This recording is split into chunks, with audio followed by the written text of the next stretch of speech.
আল্লাহর পয়গম্বর বিশ্বনবী রাসূলুল্লাহ সাল্লাল্লাহু আলাইহি সাল্লামকে সেই বর্বরতার যুগে আল্লাহ রাসূলকে প্রেরণ করেছিলেন।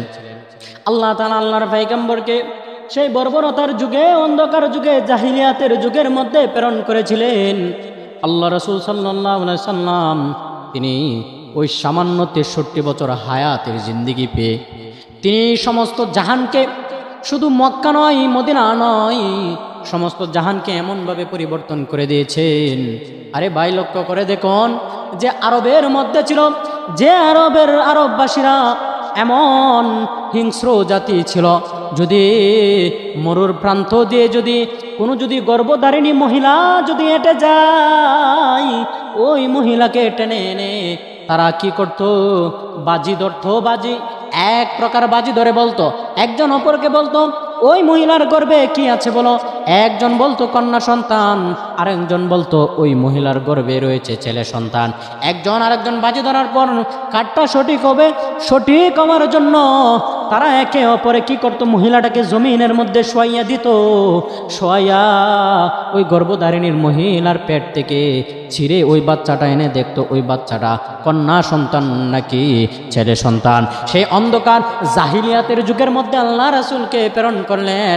আল্লাহ তাআলা যেহেতু ওই জাহিলিয়াতের যুগের মধ্যে আল্লাহ রাসূলকে প্রেরণ করেছেন, সেই জাহিলিয়াতের যুগকে, সেই অন্ধকার যুগকে আল্লাহ রাসূল সাল্লাল্লাহু আলাইহি সাল্লাম আলোকিত করে দিয়েছেন। আল্লাহর পয়গম্বর রাসূলুল্লাহ সাল্লাল্লাহু আলাইহি সাল্লাম কেমন পরিবর্তন করেছেন, আরববাসী কেমন পরিবর্তন হয়েছেন, যদি একটা উদাহরণ দেই শুনুন।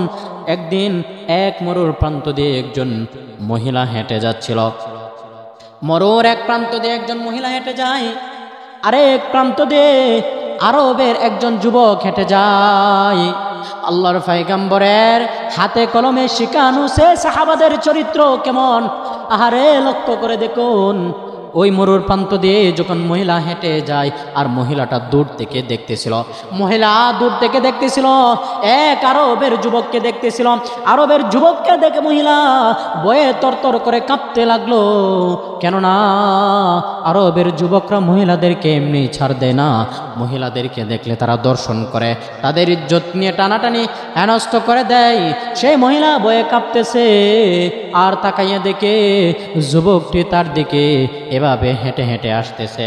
যুবকটিও তার মনের মধ্যে সন্দেহ জাগলো, আরে এই মরুর প্রান্ত দিয়ে এক এক মহিলা হেঁটে যায়, আরে মহিলাটা তো দেখতেছি বয়েও আবার কাঁপছেন।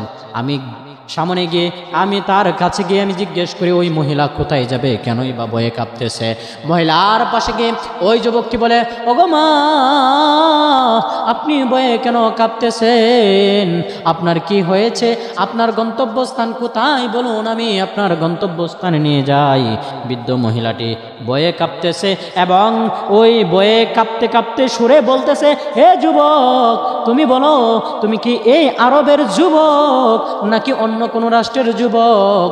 ওই যুবকটি বলে, ওগো মা, আপনি বলেন আপনার গন্তব্যস্থান কোথায়, আমি আপনার গন্তব্যস্থানের কাছে নিয়ে যাই। ওই বৃদ্ধ মহিলা আবার বলতেছিল, এই যুবক, বলো তোমার এই রাষ্ট্রেই তুমি বসবাসকারী স্থানীয় ব্যক্তি নাকি তুমি অন্য কোথাও, অন্য কোনো রাষ্ট্রের যুবক? ওই ব্যক্তি বলেন, ওই যুবকটি বলে, বিদ্যমা শুনুন, আসুন, আপনার মঞ্জিলে মকসুদ, আপনার গন্তব্যস্থান কোথায়? আপনার ওই গন্তব্যস্থানে হেঁটে হেঁটে যায় এবং আলাপ করে করে যায় আমিও কীরকম ছিলাম। ওই যুবকটি বলে, ওগো মা, আমিও এই মক্কাবাসী এবং মদিনাবাসীদের পূর্বের চরিত্রের মতোই আমি একজন ছিলাম। আমার চরিত্র এমন হলো কেন শুনে নাও।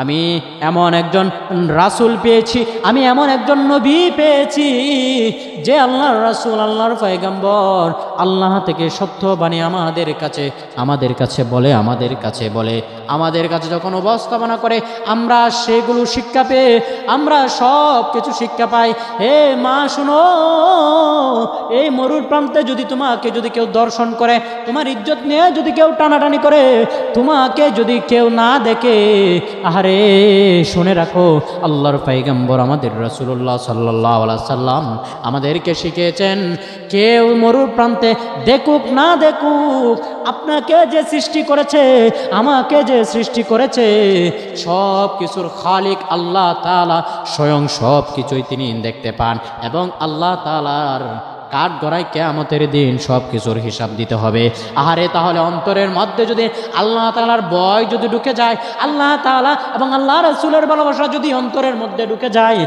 তাহলে তোমার দ্বারা কখনো গুনার কাজ করা সম্ভব হবে না। কেননা গুনার কাজ করার আগে একবার চিন্তা ভাবনা করবা, আমার আল্লাহ তাআলা সব কিছু দেখতেছে।